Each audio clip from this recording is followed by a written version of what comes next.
You know his music, but unless you've read Yanni's new book, you probably don't know why he once stopped composing music. Now the melodies have returned to Yanni's life with a new album, greatly enhanced by human voices. And Yanni's voicing thoughts he once kept private. In this interview, you'll see only here on Art Express.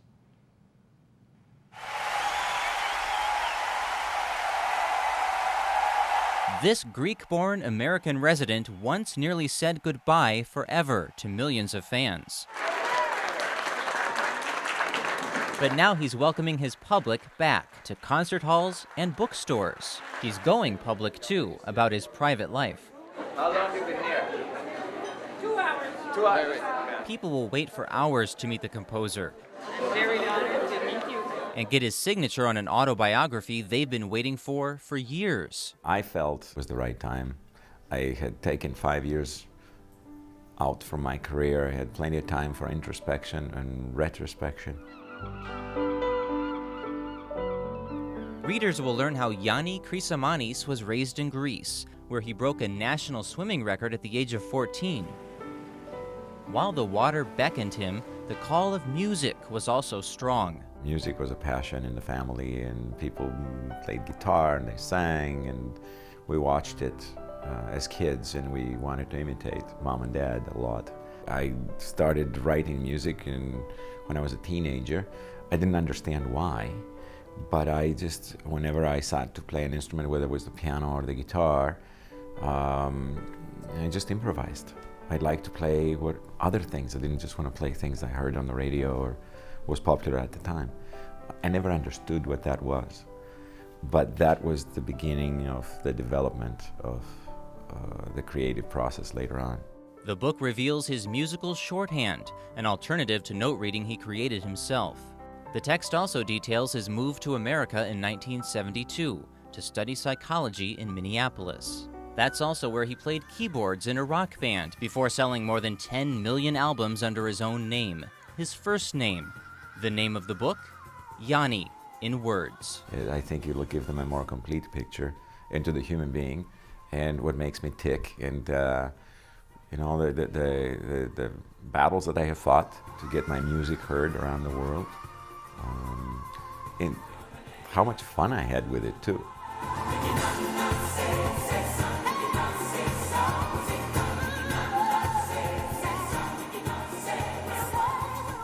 But Yanni says the fun had faded in 1998. Fans will read how at the height of his 20-year career, the music stopped. In '98, after the last world tour, I went through a very dark moment in my life. I walked away from my career for a whole year. I never played the piano for a whole year. And his 9-year romance with Linda Evans was no longer harmonious.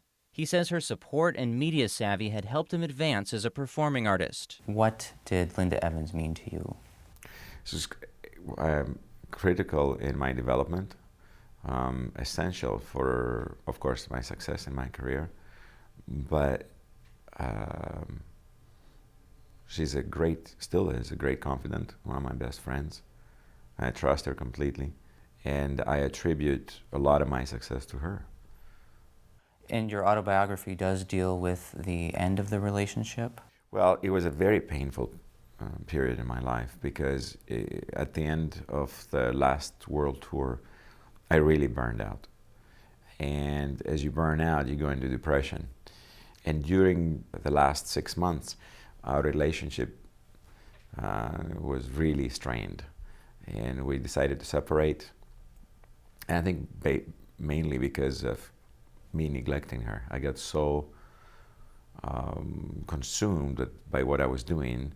I think I neglected her long enough, and so I found myself at the end of the world tour losing my career because I couldn't do it anymore, and losing the woman in my life.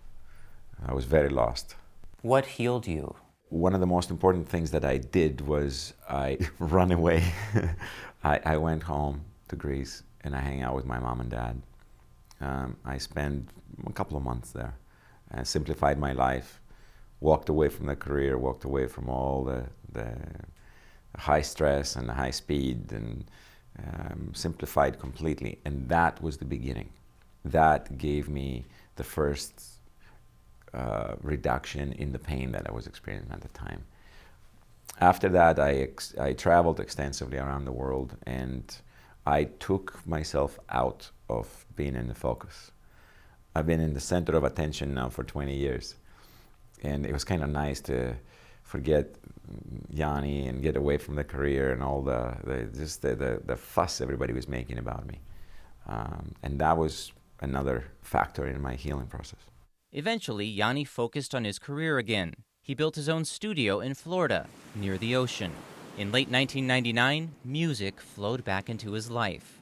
He finished one album and kept recording. I just began recording music in the studio, and there was plenty of time for experimentation, and I like this kind of freedom. I didn't have a lot of this in my career because it was usually album tour. It was always very tight time constraints. This time it was a lot more fun because I wasn't setting forth to do an album.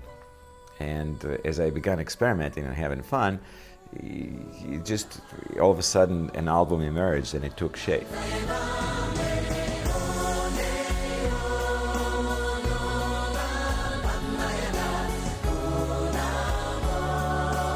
Besides the book, Yanni's also signing copies of Ethnicity, his latest CD.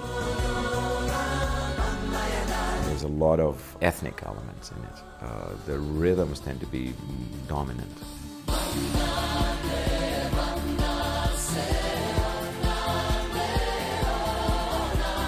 A lot of the world's cultures and musical genres are represented on the album. There's a lot of different influences that are put together. They're blended, if you will.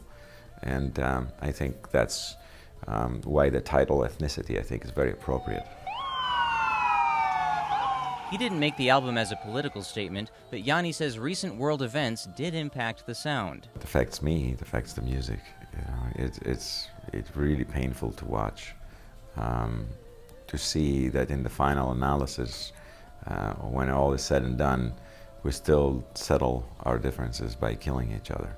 I'm still hopeful, and people may think I'm a dreamer, but I still think we will get along in the end. We'll figure it out because we have to. And I do know that music represents our soul. So that gives me hope for humanity. You know, emotions are universal.